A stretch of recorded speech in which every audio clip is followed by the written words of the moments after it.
আপনারা এখানে সংস্কার নিয়ে অনেকে অনেক কথা বলেছেন, কিন্তু হতাশা কেউ ব্যক্ত করেন নাই, কারণ আমরা সবাই আশাবাদী মানুষ।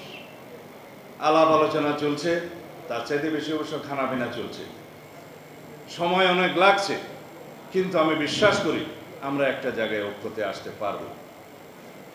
আমরা ঐক্যতে আসার জন্য আমাদের দলের পক্ষ থেকে কি কি বিবেচনা নিয়েছে জাতীয় স্বার্থে আপনারা ইতিমধ্যে লক্ষ্য করেছেন। আমরা বলেছি 10 বছরের বেশি কোনো ব্যক্তি বাংলাদেশে প্রধানমন্ত্রীত্বের আসনে বসতে পারবেন না। এখানেই স্বৈরাচারকে রুখে দেওয়া হলো, এখানেই ফ্যাসিবাদের উৎপত্তি বন্ধ করে দেওয়া হলো। তারপরে কি করা হবে? রাষ্ট্রের সমস্ত সাংবিধানিক এবং গণতান্ত্রিক প্রতিষ্ঠানগুলোকে এই গণতন্ত্রের রক্ষা কবচ হিসেবে শক্তিশালী ভিত্তির উপরে দাঁড় করানো হবে। তার জন্য কি করতে হবে? 1 নম্বর, বিচার বিভাগের কমপ্লিট স্বাধীনতা আমাদেরকে নিশ্চিত করতে হবে। এটা অবশ্য ক্রমান্বয়ে হয়ে যাচ্ছে। আমরা একদম ইন্ডিপেন্ডেন্স অফ জুডিশিয়ারি যদি এনশিওর করতে পারি সাংবিধানিকভাবে অবশ্যই, এবং আইনিভাবে যদি এনশিওর করতে পারি, তাহলে সেটা গণতন্ত্রের রক্ষা কবচ হবে। পার্লামেন্টে এমন কোনো আইন পাস করা যাবে না যে আইনটা এই জুডিশিয়ারিতে চ্যালেঞ্জ হবে না। যদি সেরকম কোনো আইন হয়, সেই জুডিশিয়ারিকে আমাদের নির্মাণ করতে হবে। আমরা বিচার বিভাগেরও জবাবদিহিতা নিশ্চিত করার জন্য প্রস্তাব রেখেছি।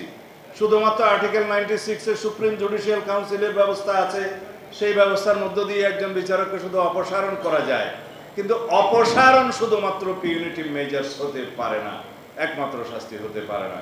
যদি এখানে ইন্ডিভিজুয়াল ক্রিমিনাল লায়াবিলিটি থাকে, সেটা ফিক্স করার জন্য যথাযথ আইন থাকতে হবে।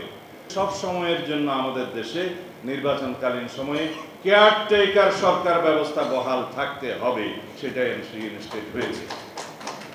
সেজন্যই আমরা দীর্ঘ 17 বছর সংগ্রাম করেছি তত্ত্বাবধায়ক সরকার পুনঃপ্রতিষ্ঠার জন্য, এবং তার মধ্য দিয়ে স্বচ্ছ নিরপেক্ষ এবং নির্বাচনের জন্য, স্বচ্ছ নিরপেক্ষ এবং কি বলে সুন্দর একটি নির্বাচন ব্যবস্থা প্রতিষ্ঠার জন্য যে নির্বাচনী সংস্কার কমিশনের যে সমস্ত রিপোর্ট এসছে, এগুলো নিয়ে আমরা কথা বলেছি। তার মধ্যে অবশ্য অনেক বিতর্ক আছে, কিন্তু কেয়ারটেকার সরকার ব্যবস্থার মধ্য দিয়ে যদি সত্যিকার স্বাধীন নির্বাচন কমিশন নির্বাচন পরিচালনা করতে পারে, এখানেই কিন্তু স্বৈরাচারের উৎপত্তিটা বন্ধ হয়ে যায়। এই কথাগুলো আমি এই জন্যই বলেছি, শুধুমাত্র নির্বাহী বিভাগকে দুর্বল করার মধ্য দিয়ে কিন্তু রাষ্ট্রে একটি গণতান্ত্রিক কাঠামো শক্তিশালী দাঁড় করানো যাবে না।